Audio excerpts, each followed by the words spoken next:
is a party which came out Talent. of fire. You can fault them for many things, but they came through and And do you feel that either his son or his daughter or grandson, anybody? No, nobody has his wit. Okay, will it be difficult for Udaynidhi to It'll be- establish you see, himself as because of time this goes legacy? as time goes by, people do have a little bit of a distaste to legacy politics. The quickest witted person I have met in my life. And anybody, he was an absolute genius with words, and he understood situational comedy better than anybody else. Written and spoken. Written and spoken. And his spoken instant situational comedy was outstanding. And do you feel that either his son or his daughter or grandson, anybody? No, nobody has his wit. His wit, his spontaneous wit was outstanding, and I've experienced it a number of times personally, because I'm also somebody who's quite I consider myself reasonably quick-witted, so it was always fun talking to him. But his son Stalin has been an exceedingly hard worker. He's a hard worker. Why is it that none of them from that family, including Karunanidhi, tried to make it on the national scene?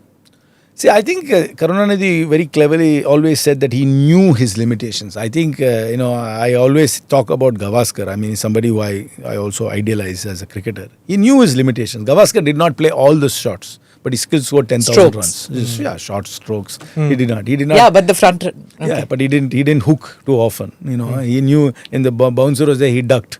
So he knew what to play and what not to play, and he used to leave a lot of balls. In fact, when you see Gavaskar bat in the opening hour, it would be quite slow, because he would in the first hour he would actually leave most of the balls which are going outside the off stump. But he had a Vishwanath to do it. Who did Karunanidhi have first? Karunanidhi had a lot of people in his team. They came from a different cut of cloth, and they had a lot of stalwarts in this party at that time. They had Nedunjali, and there are many. The DMK is a party which came out of fire. You can fault them for many things, but they came through and they have an ideological mooring, and they came through a struggle. So you must give them that credit. Okay, will it be difficult for Udaynidhi to establish himself because of this legacy? As time goes by, people do have a little bit of a distaste to legacy politics. I agree with that. They have, as society becomes more and more middle class and urbanized, they will have a distaste for legacy politics. I completely understand that. Okay. And there will be complications. But Stalin had to overcome all that through his hard work. See, one thing about MK Stalin I will say is that nobody will say that he said a harsh word about them. You can't find a word. He said something nasty about a political opponent. He said something nasty to a person.